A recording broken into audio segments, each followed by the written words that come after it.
Hello. As you can see, I'm in the venue at Oranmore, and it's a rather bare space at the moment, apart from the two of us, because we're just gearing up for the new season, and we've got 19 plays coming this season. I hope you're going to enjoy them all very much. And the first play is by an old friend of Oranmore's, who wrote a wonderful play for us before, An Apple a Day, and of course it's Joe Clifford. Joe has written Sex, Chips and the Holy Ghost. And Joe, tell us a bit about them. Sure, it's very hard to describe, David, now I come to think about it. There are two characters in it. There's a transsexual nun, played by me, Yes. and there is a gay priest, played by David Walsh. Yes. And we have both been expelled from our true vocations, for being me for being transsexual and David for being homosexual. Yes. And we've set up a little business called soulcleanse.com. Right.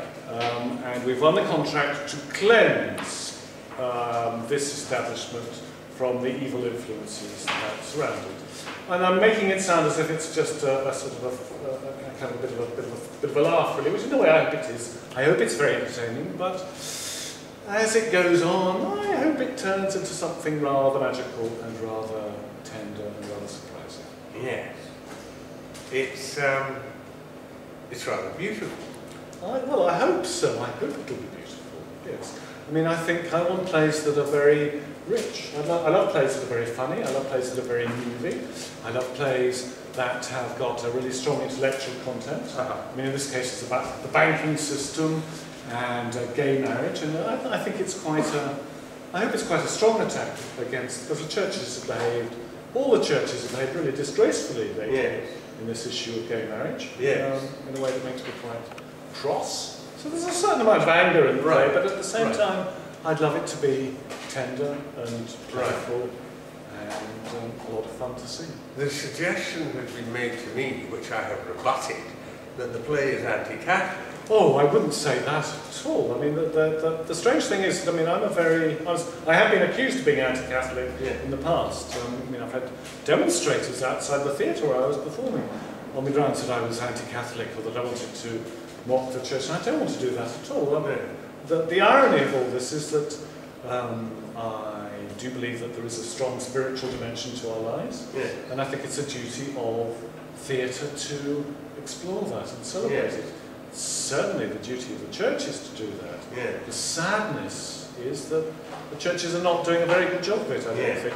And it's strange how more and more it's the theatres that are operating as sacred spaces. And I think this is a sacred space. It's very exciting to be here. We have a contemporary congregation. Absolutely. Most weeks. And we will be preaching to them quite beautifully. You could say in that context that perhaps the churches are anti-Catholic. Well, it was very strange. Last time I was accused of seeking to damage the Catholic Church, I thought, well, really, there's nothing I can do that's half as damaging as what the church is actually doing to themselves. I'm interested, Joe, in the way that you develop this work, because it's an unusual process for you. Well, there's all sorts of unusual things. I mean, for one thing, I'm performing in it, which I never normally do. I mean, I've written about 80 plays, I think. And I wouldn't say this is the first time I've been in one of them, but it's the first time I've been in one of them with another actor. Right. In that sense, it's an acting debut. I'm a bit frightened of it, really. But it came about because David Walsh saw me perform. Well, he was in An Apple a Day. That was where we first met. We got on ever so well. And then he saw me in The Gospel According to Jesus, Queen of Heaven. Right. And we had a drink afterwards, and he said, "You know, Joe, I would love to perform with you." Right. He's such a good actor. I was so flattered. Yes. And I went, "Oh, yes, let's do that." Good. And he introduced me to Susan Worsfold, the director, and we got some money from the Playwright Studio of Scotland. Yes. And they funded us to have, well, it was 1 week to sort of improvise, to develop the play together, develop the play collectively, because it's all very well, this business of sitting away in your room and writing the play on your own, but it's actually much more fun. It was such fun to be improvising and working with a group of people to create the play together. So we did it first 1 week, and then we asked them for more money for the second week, and then we asked them for still more money for a third week, and worked with them and help from the Citizens Theatre who provided the rehearsal space. Right. We developed it over 3 weeks, over a period of about a year, and then I wrote it up in fortnight or something. Right, you then got really fired up and got writing based on the work. Absolutely, based on the work we've done. Yeah. And you're still developing it, I know, in rehearsals, because I'm watching you. Well, you know, that's normal, isn't it, David? Because when I'm in a rehearsal, I'm always watching to see what works and what doesn't work, and if a line doesn't work, because the writing's wrong, then it's my job to change it. And that's a little bit strange here, because I'm trying to, oh my goodness, I'm trying to follow the director's instructions and work with the actor, and at the same time, and be an actor, my goodness, and rewrite the play when necessary at the same time. So it's a tiny bit complicated, but it's a lot of fun. Well, all I can say is I love the title. It's a very good title. Well, I hope you love more than the title, David. I do.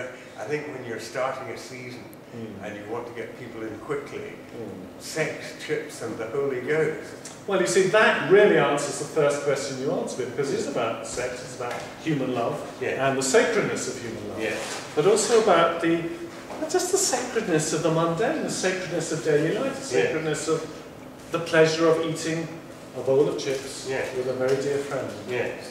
And that's when the Holy Ghost comes. Well, good. Now, I want to know what other ideas you have in the pipeline, what other things you're cooking up. Well, I've just had a play on at the Chalice called The Tree of Knowledge, which I wrote to commemorate the 300th anniversary of David Hume's birth. And that was a fabulous play. That was sold out. You could not get a ticket to see that play in the last week because it was so full. Great. Very, very proud of that.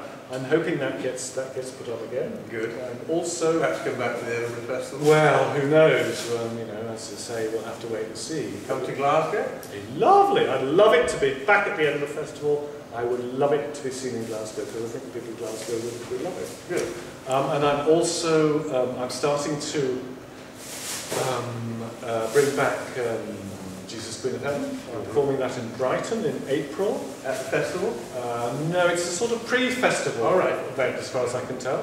Right. That only happened last night, so I'm a bit sort of uncertain as to what that is. And I'm turning it into a book. That's something else I'm doing. And I might, and this is very top secret, and I'm not allowed to tell you any details at all, but there might be something, might be a very, very big something happening very, very soon. Well, I hope a very, very big something happens very soon here on More. I'm sure it will, David. I'm convinced it will do, because I have been at the read-through at some rehearsals, and I know that you are going to enjoy this play. I would encourage you to come, and I look forward to seeing you here. Joe, thank you very much. Thank you, David. Thank you.